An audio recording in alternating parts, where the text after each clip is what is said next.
दिलों में जगह बनाना बड़ा मुश्किल होता है, कुर्सी हथियाना तो आसान है, बंदूक की नोक पे या पैसे की नोक पे। और हम दिलों में जगह बनाते हैं। मोदी जी, जिस माँ के बेटे हो, तुमने तो अपनी माँ को भी कैश करने में पीछे नहीं हटे। जैसे ही तुम विमुद्रीकरण लेके आए, चौथे दिन अपनी माँ लाइन में लगवा दी। तो क्या ये आपका पब्लिसिटी स्टंट नहीं था? क्या हम और आप नहीं समझते? आज अगर मैं किसी पोजीशन पे हूँ और मेरी माँ जाती है, तो ईश्वर की दया से मेरे कार्यकर्ता तो सक्षम है कि बहन जी आपकी माता नहीं जाएगी, हर इतना काम तो हम आपकी माता जी के लिए कर सकते हैं। आप पब्लिसिटी स्टंट आपने अपनी 95 साल की माँ को नहीं बख्श रहे हैं। और अगर राहुल खड़ा हो गया तो आपके जो अंधभक्त गधे हैं वो चीख चीख के कह रहे हैं राहुल पप्पू खड़ा हो गया। Shame on you.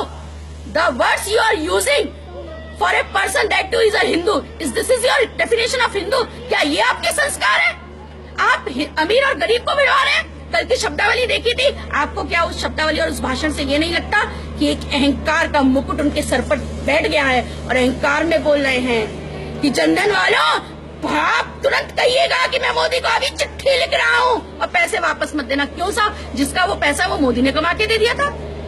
मैं तो कह रही हूँ बिजनेसमैन है। जब इस देश का सिस्टम ऐसा है और उसका पैसा है और वो उसको इंतजाम कर रहा है और 2.5 लाख में से कुछ ना कुछ तो उस गरीब को दे रहा है और आप उसे शिक्षा दे रहे हैं बेईमानी की, इसका मतलब आप क्या सिखा रहे हैं? बेईमानी सिखा रहे हैं, आप भ्रष्टाचार सिखा रहे हैं, आप काला बाजारी सिखा रहे हैं। वाह जी वाह, आप ईमानदारी की चादर ओढ़ के अपने बच्चों को ये शिक्षा दे रहे हैं। Shem on you Modi ji. मैं वही थी जो 2.5 साल पहले, मैं अपने बेटे का वीडियो आप लोग को दिखूंगी जिसमें मैंने ये डायलॉग सिखा के बच्चे को स्कूल में भेजा था कि अच्छे दिन आने वाले हैं। पर माफ करो, इतने अच्छे दिन की उम्मीद मुझे नहीं थी कि मेरी माताओं बहनों को बुजुर्गों को रुलाओगे। और मैं इतनी स्वार्थी नहीं हूँ कि अगर मैं दर्द में नहीं हूँ तो मैं दूसरे का दर्द ना। मैं राजनीति एक समाज सेवा का पर्याय है और मैं उसी परिप्रेक्ष्य से कर रही हूँ। Modi ji, Shem on you. Doctor पूजा शकुन पांडे आपको चैलेंज देती है, मन की बात करते हैं, जनता को अपने आप से कहते हैं, एक स्त्री होने के नाते, इस देश की नागरिक होने के नाते और बहन होने के नाते आपको मैं चैलेंज दे रही हूँ।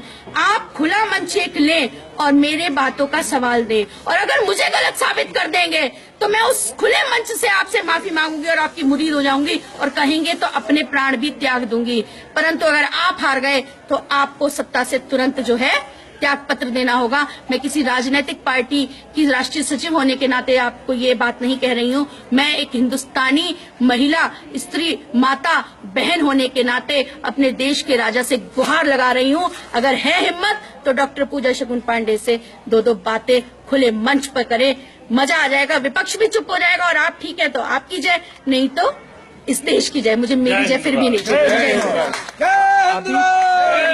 अभी थोड़ी देर पहले आपने मोदी जी को भी एक चेतावनी दी थी, क्या है? देखिए, बात चेतावनी की नहीं है। कुछ लोगों ने मुझसे ये कहा, बहन जी आप हिंदू महासभा है, आप भी एक राजनीतिक संगठन है, आप क्या करेंगी?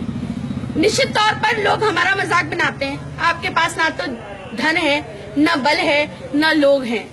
तो मैं उन लोगों को ये जवाब देना चाहती हूँ कि जहाँ तक बात हिंदू महासभा की है, तो हिंदू महासभा के जो सैनिक और कार्यकर्ता रहे हैं, जो पदाधिकारी रहे हैं, वो वीर सावरकर, पंडित मदन मोहन मालवीय और नाथूराम गोडसे जैसे रहे हैं। एक वो जमाना था जब आरएसएस ने ऐसे करके पल्ला झाड़ लिया था। इतिहास गवाह है गोडसे जी से कि वो हमारा कार्यकर्ता नहीं है, जबकि वो आरएसएस के ही थे। और हम ये मानते हैं क्योंकि वो हमारी कार्य उसमें एक मुख्य पद पे थे, महामंत्री पद पर रहे हैं। तो बस आगाह कर देना चाहती हूँ, ऐसा कुछ प्रतीत हो रहा है, मेरा व्यक्तिगत आभास है कि एक गुजरात से गांधी चला था जिसने बापू बनने की चाहत में इस देश के टुकड़े कर दिए थे और पाकिस्तान दे दिया था। और आज फिर कुछ ऐसा ही लग रहा है कि एक गुजरात से फिर कोई बनिया चला है जो महत्वाकांक्षा के चलते, और मोदी मोदी, कल उनके शब्द बड़े घमंड के थे कि जो लोग मनी मनी करते थे आज वो मोदी मोदी कह रहे हैं। वाह जी वाह, ऐसा तो भगवान राम ने स्वतः कभी नहीं कहा कि तुम राम नाम जपो। हमारे इष्ट मर्यादा पुरुषोत्तम राम ने कभी नहीं कहा। तो उनका जो घमंड है तो उन्हें आगाह कर देना चाहती हूँ कि इस संगठन को सत्ता का लालच कभी नहीं रहा। ये संगठन क्रांतिकारियों का संगठन है, सच्चे देशभक्तों का है। अगर मेरे को भी अभी गोली कोई मार दे इस देश के लिए तो मुझे नाम नहीं चाहिए, लो और चाहे मत लो। क्यों? क्योंकि अपनी माँ की सेवा करने के बाद उसे कोई छपवाता नहीं है। ठीक उसी प्रकार से ध्यान रखिएगा, अगर फिर से गांधी बनने की कोशिश की तो हम सत्ता में आ पाए ना आ पाए, हम और कुछ कर पाए ना कर पाए, लेकिन गोडसे को जन्म फिर से दे देंगे। बस इतना ही कहना चाहते हैं। जय हिंदू राष्ट्र।